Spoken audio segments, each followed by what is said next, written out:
Bonjour à tous, c'est Elisabeth, j'espère que vous allez bien. Je vous retrouve aujourd'hui pour la petite vidéo du jour. Bonjour. Avec Floria qui m'a posé plusieurs questions pour le coup. Alors, on va parler passage d'âme, ok? Et donc tu me disais ceci, comment ça se passe quand tu aides les âmes du bas astral à passer vers la lumière de l'autre côté? Alors ça c'est la première question. Ensuite, bien sûr, il y en a d'autres, mais on va déjà essayer de traiter celle-là. Les âmes du bas astral. Alors, il faut bien comprendre le rôle du passeur d'âme. J'ai fait une vidéo là-dessus il y a quelques temps, je sais plus, il y a peut-être 2 ans déjà, 2-3 ans. Le temps passe vite. Le principe du passage d'âme est souvent très mal compris, très mal interprété aussi. Donc, on ne passe pas les âmes, tu vois, du bas astral. En général, on va essayer de faire passer une âme. Alors, je sais que selon les médiums, tu vas avoir des discours qui vont être différents. Encore une fois, on a tous notre vérité, donc il n'y a pas de souci. Chacun voit midi à sa porte. Mais en tout cas, un passage d'âme, c'est quelque chose vraiment de très particulier, de très énergivore. Il faut vraiment avoir beaucoup d'énergie. Il faut être très bien ancré, il faut avoir une très bonne connexion avec ses guides, il faut bien connaître les méthodes de protection, de purification, etc. Donc ça implique d'avoir une très très bonne connaissance et une très très, très bonne maîtrise, tu vois. Donc on en voit un peu des vertes et des pas mûres hein, sur le sujet des passeurs d'âme. Il y a des personnes, moi des fois quand je les entends parler du passeur d'âme et du rôle du passeur, je me dis oh, pourquoi pas hein. Après, je juge pas, hein, mais bon. Donc le principe, si tu veux, c'est que tu as une personne qui va être effectivement bloquée dans son évolution. Alors elle va pas forcément être bloquée d'ailleurs dans le fameux bas astral, parce que le bas astral, c'est différentes strates en fait. Le bas astral, ça veut tout dire et ça veut rien dire. Donc je parle d'ailleurs de tout ça dans l'atelier numéro 4. Je communique avec l'au-delà. On voit vraiment tout ça en détail. Parce que le bas astral, c'est un terme qui est utilisé à la va-vite un peu pour tout, et voilà. Alors que c'est quelque chose de bien particulier avec différentes strates, différentes étapes, des zones de filtre, etc. C'est assez intéressant d'étudier réellement ça. Et je t'encourage à faire tes propres recherches. Euh, donc le truc, si tu veux, c'est qu'on va avoir une personne qui va être bloquée. Elle peut être bloquée pour différentes raisons, hein, d'ailleurs. Hein. Toutes les entités qui sont bloquées ne sont pas forcément des tueurs en série ou enfin voilà ou des accidentés. Alors effectivement, on va avoir tendance à retrouver des personnes qui ont une mort brutale. Donc qui ne comprennent pas bien en fait qu'est-ce qu'elles font là. Tu vois, on va prendre l'image pour illustrer, encore une fois, dans Ghost, tu vois, qui est bien connu. Dans ce film, il meurt brutalement, il n'a pas envie de partir, il comprend pas bien en fait qu'est-ce qui se passe au début, et donc il va louper le coche, entre guillemets, qui lui permettrait justement d'accéder à une évolution rapide. Puis là, bah non, il choisit de rester sur Terre. Donc il peut y avoir des personnes effectivement qui vont être victimes d'une mort très violente et qui du coup vont louper ce passage-là. Il peut y avoir aussi des personnes qui ont eu des morts traumatiques, vraiment quelque chose de très très sombre, donc forcément, non pas forcément, mais qui vont rester bloquées et c'est justifié, on peut le comprendre. Il y a aussi les personnes qui refusent de partir.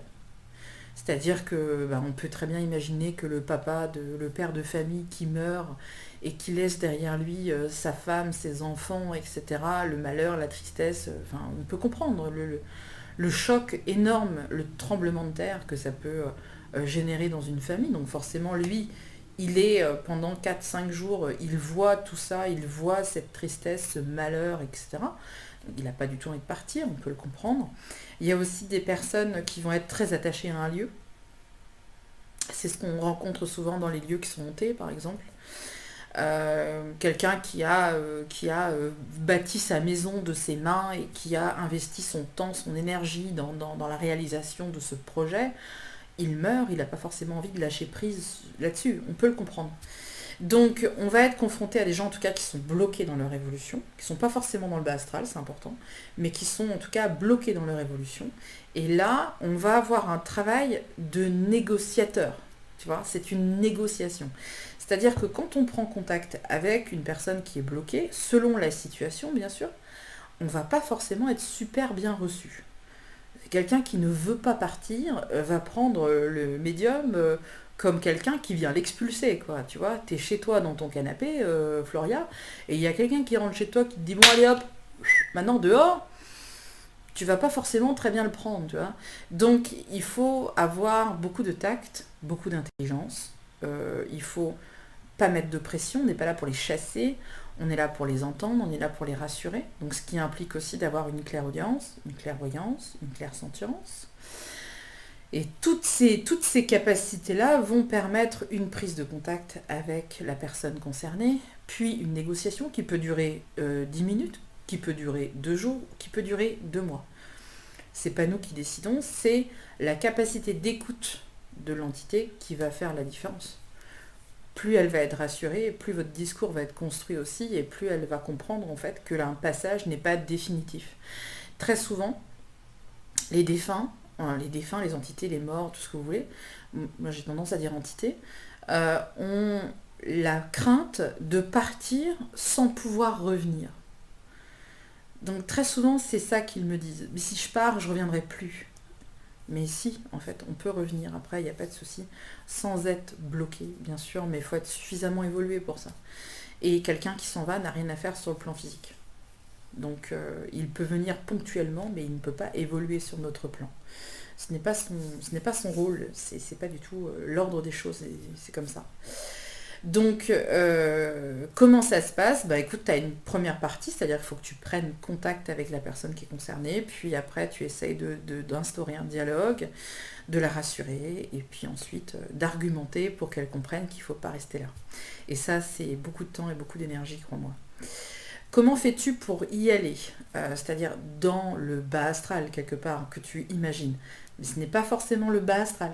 Encore une fois, je fais cette parenthèse-là, il faut bien comprendre que bas astral, ça veut tout dire pour moi et ça veut rien dire en fait, avec le temps bien sûr et l'expérience. Alors comment on fait pour y aller? C'est une projection.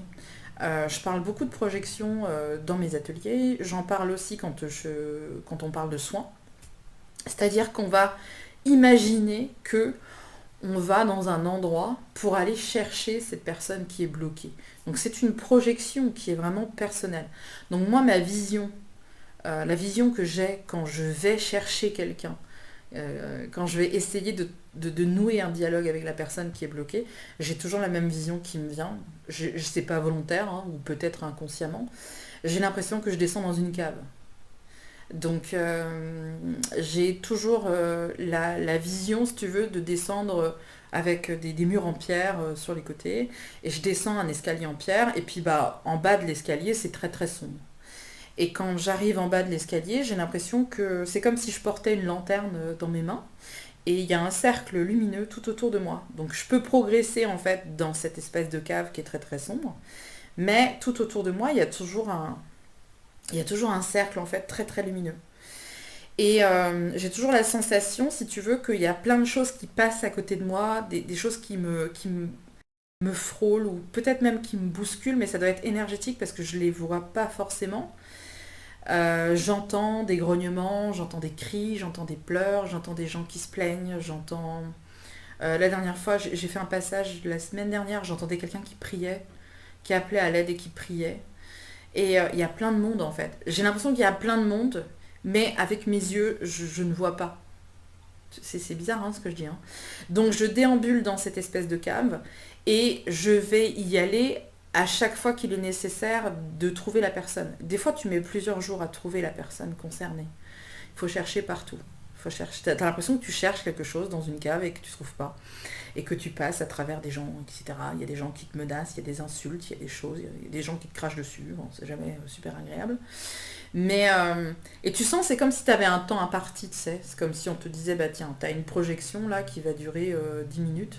Il faut que tu le trouves. Tu descends dans l'escalier, tu fais le tour, tu machin, tu cherches, tu as des bruits, tu as peur, il fait froid, il fait nuit, il fait... Tu vois, le décor n'est pas super agréable. Mais c'est ma projection. Donc, c'est-à-dire que peut-être que d'autres médiums vont avoir d'autres projections. Il y a des médiums qui vont peut-être utiliser, je sais pas moi, la plage, une plage, un champ de coquelicots. Enfin, on a tous nos propres projections. Mais pour moi, quand je fais un passage d'âme, c'est à ça que ça ressemble. Et tu peux pas timer, quoi. Tu peux pas dire ça va durer 10 minutes. C'est très très impressionnant à faire. Donc quand, quand j'ai des personnes des fois qui me disent bah, un jour j'ai fait venir un médium à la maison, il m'a fait un nettoyage de lui, il m'a fait 2 passages d'âme, ça a duré combien de temps? Bon, un quart d'heure. C'est pas raccord quoi. Là, il y a un truc qui va pas. Un passage d'âme, un dialogue. Il faut vraiment instaurer un dialogue et discuter avec la personne pour la convaincre qu'il faut qu'elle parte. Donc, ça peut pas se faire en 10 minutes. Ou alors, les gens étaient vraiment prédisposés à partir et ils avaient déjà fait leur valise et ils étaient sur le quai, ils attendaient quoi. C'est un petit peu ça l'image. Mais encore une fois, c'est une projection. Quels sont les dangers? Tu me disais, bah, il y a plein de dangers. Tu peux te faire bien sûr accrocher par une entité puisque tu descends quand même sur des énergies qui sont très basses. Donc quand toi tu arrives là-dedans, tu as plein d'énergie. Les entités, elles adorent l'énergie. Donc forcément, tu peux très bien ramener avec toi ben, des parasites. Tu peux ramener aussi des entités. Pourquoi pas? C'est une porte ouverte. Hein. Donc une fois que tu as ouvert la porte de ta cave, potentiellement, si tu sais pas trop t'y prendre, bah, tu peux ramener quelque chose avec toi. Tu as différentes entités en fait hein, qui s'y trouvent. Hein. Tu as vraiment la coque astrale qui est vide et qui se balade là et qui du coup va être intéressée, elle va se squatter, elle va s'incruster sur ton aura, par exemple, c'est vraiment le truc basique. Tu peux avoir des parasites, tu peux avoir des larves, tu peux avoir des entités, tu peux avoir après des entités beaucoup plus fortes. C'est une porte ouverte à tout. Donc forcément, le risque, il est bien réel. Et si t'as pas un ancrage de malade, ça va être très compliqué. Si t'as pas la protection de ton guide et si tu connais pas toutes les techniques en fait de purification, etc., ben forcément, tu encours de grands dangers. Je suis assez frileuse en fait des gens qui font ce genre de test en fait chez eux parce que potentiellement ils s'exposent quand même à un danger énergétique et qui est assez conséquent quoi tu vois. Donc faut pas faire n'importe quoi. Vaut mieux ne rien faire que de tenter des expériences comme ça qui sont quand même assez dangereuses. Ça c'est clair. Comment tu fais pour y aller? Donc ça j'ai répondu. En faisant de la méditation ou en faisant une sortie de corps? Alors pas du tout, moi je sors pas de mon corps. Ouh là là, je veux pas de ça.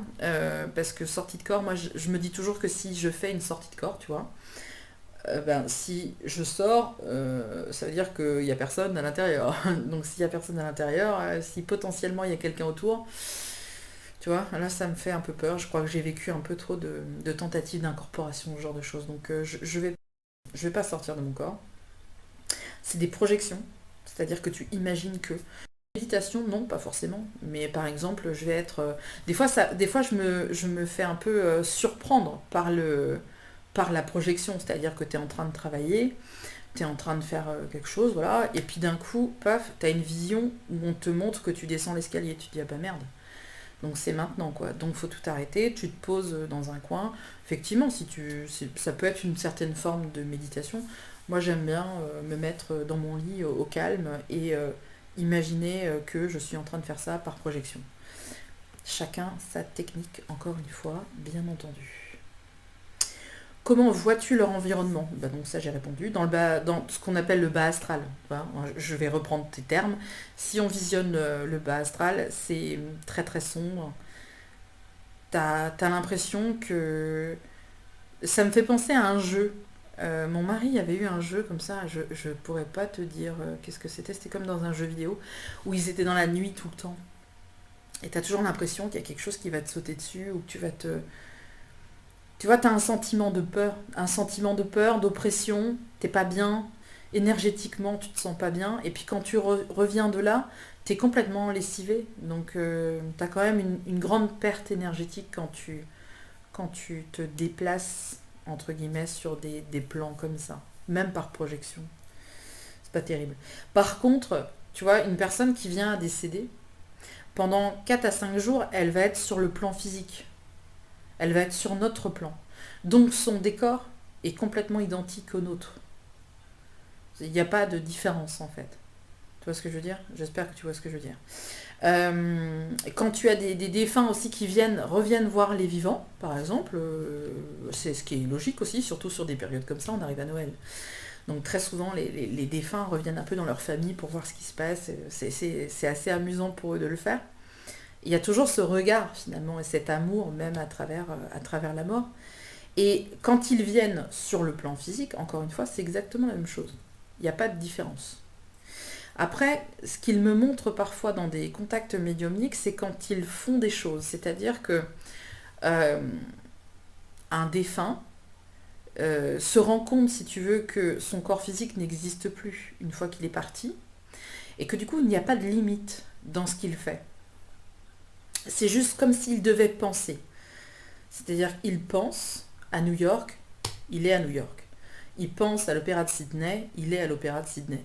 C'est assez fabuleux de voir comment de l'autre côté, les premiers instants de la mort physique, l'énergie résiduelle, enfin l'énergie du corps finalement, de l'âme, va s'habituer à sa nouvelle façon d'évoluer. Tu vois ce que je veux dire? Donc souvent, il me montre... j'ai une femme qui m'a... Enfin, ça m'avait vraiment choqué, enfin choqué. Ça m'a marqué, tu vois, au point de m'en souvenir quand je parle de ça. J'avais une femme qui m'avait montré elle s'était suicidée, cette femme. Donc, dans le contact médiumnique, je la vois qui monte sur un muret de roche, si tu veux, des pierres très rocailleuses. Elle monte dessus, elle regarde en bas, et je vois qu'il y a une rivière qui passe en dessous, mais qui est quasiment à sec. Avec un grand gouffre, si tu veux, enfin, je ne sais pas comment t'expliquer ça. Mais tu sais, un petit peu comme, je pense que c'était dans le sud de la France ou en Espagne, c'était vraiment très rocheux, très rocailleux en dessous, et il y avait vraiment un filet d'eau qui passait, mais moi je suis spectatrice de la scène et je me dis, mais si elle saute, elle meurt, c'est obligé, là tu peux pas te louper. Hein. Une chute comme ça, c'est...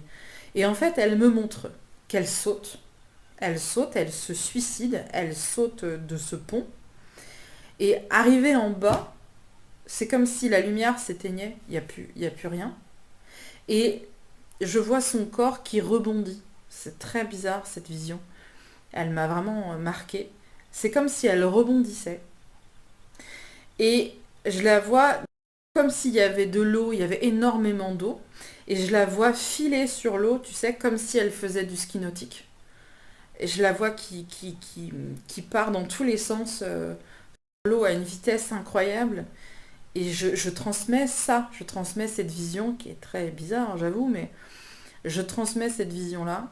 Et sa sœur, qui m'avait demandé ce contact médiumnique, se met à pleurer et elle me dit, ma sœur a été championne de ski nautique.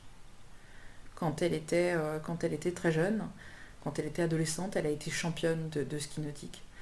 Et c'est ça que sa sœur me montrait. Elle me montrait qu'aujourd'hui, elle peut filer sur l'eau à la vitesse de l'éclair si elle a décidé de le faire. Il n'y a plus de limite en fait, il n'y a plus rien. Donc très souvent, le décor dans lequel les défunts vont évoluer, ou en tout cas les actions qu'ils vont réaliser de l'autre côté, ce sont des projections que eux aussi finalement ont aimé ou ont apprécié dans leur vie. Tu vois ce que je veux dire? Donc son décor à elle, bah, ce jour-là, c'était ça. C'était cette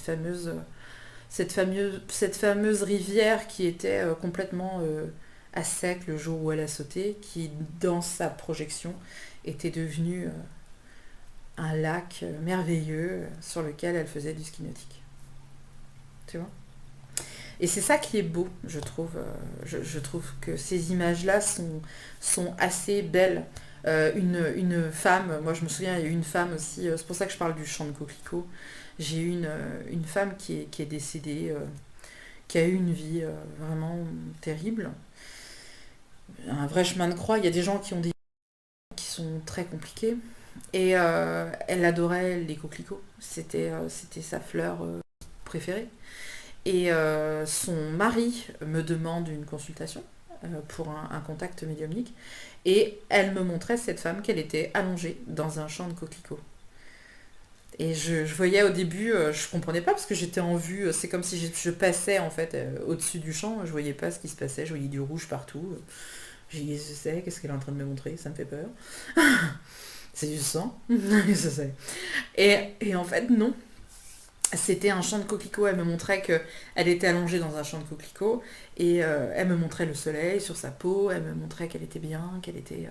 Elle regardait les nuages. Enfin voilà, c'était super bien. Et c'était sa projection encore une fois à elle. Et quand j'ai dit ça à son mari, bah, il a compris forcément. Mais c'est vrai que c'est pour ça il faut souvent délivrer un message ou une image qu'on nous donne par clairvoyance, par exemple. Il faut réussir à donner cette image brute, comme ça, telle qu'elle est, même si elle ne nous parle pas à nous en tant que médium, elle va forcément parler à la personne qui est en face de moi. Il n'y a pas longtemps, j'ai fait une guidance aussi avec une personne, elle va se reconnaître si elle regarde la vidéo, et elle m'avait demandé un message de sa maman. On m'avait dit, si jamais il y a un message de ma maman, je suis preneuse. Et sa maman m'a montré en fait qu'elle dansait en fait comme une ballerine. Je lui ai dit, ta maman, j'ai l'impression qu'elle danse, elle a un tutu, des collants, etc. Puis elle me montre qu'elle danse en fait. J'ai l'impression qu'il y a quelque chose comme ça. Et au final, ça collait parce qu'il y a eu quelque chose qui était en résonance avec ça dans sa vie. Donc ça aussi, j'ai trouvé ça très très beau. Mais il faut comprendre, et je pense que il faut quand même déjà avoir un certain niveau dans la médiumnité et une certaine maîtrise, entre guillemets, de la médiumnité, bien que je pense qu'on ne maîtrise jamais à 100%, mais voilà, il faut quand même avoir déjà beaucoup d'expérience pour prétendre à faire un passage d'âme. Parce que sinon, ça peut être quand même dangereux. Et puis, il faut savoir se purifier, il faut savoir connaître toutes ces méthodes-là, les méthodes d'ancrage, pour justement être efficace dans les travaux. Donc, voilà. Et après, tu me disais, juste pour terminer, tu me disais, je suis intéressée par l'un de tes stages que tu proposes, mais j'ai peur de ne pas être à la hauteur. Alors, je te dirais, Floria, que beaucoup de gens sont arrivés un jour en atelier en ne se pensant pas légitimes ou en ne pensant pas avoir la bonne place ou en ne pensant pas être à la hauteur. Et puis, finalement, 48 heures plus tard, on repart avec plein de choses. Et puis, c'est un déclencheur pour l'évolution, je pense, en tout cas, après c'est ma perception bien sûr, mais quand je vois le retour que j'ai sur les personnes qui ont participé au stage, j'ai l'impression que c'est un vrai déclencheur dans leur vie. Je pense que ça a déclenché des prises de conscience plus ou moins rapides, hein, parce qu'on est tous différents bien sûr, mais ça peut être déterminant sur ton évolution si bien sûr tu as envie de travailler. Si tu penses venir juste en touriste, ne viens pas. Si par contre tu as vraiment envie de commencer un travail et de te mettre en mouvement pour te donner en tout cas toutes les chances de réussir, viens, là tu seras la bienvenue. Mais par contre, si t'as pas un vrai projet derrière ou une vraie envie d'évolution, ben effectivement, il vaut mieux pas venir. Mais toute personne vraiment déterminée à travailler, qui est venue au stage, il y a eu du résultat derrière, il y a eu quelque chose qui s'est passé après. Je ne peux que être certaine de moi-même. Alors là, il n'y a aucun problème. Je te remercie en tout cas, Floria, d'avoir posé ces questions, d'avoir abordé ce thème un petit peu complexe que j'ai abordé, je trouve, avec beaucoup de sérieux. Et on se retrouvera demain pour une vidéo un petit peu plus légère, je pense, avec un peu plus de déconnade. Voilà, je vous remercie en tout cas de m'avoir regardé et je vous dis à demain. Salut!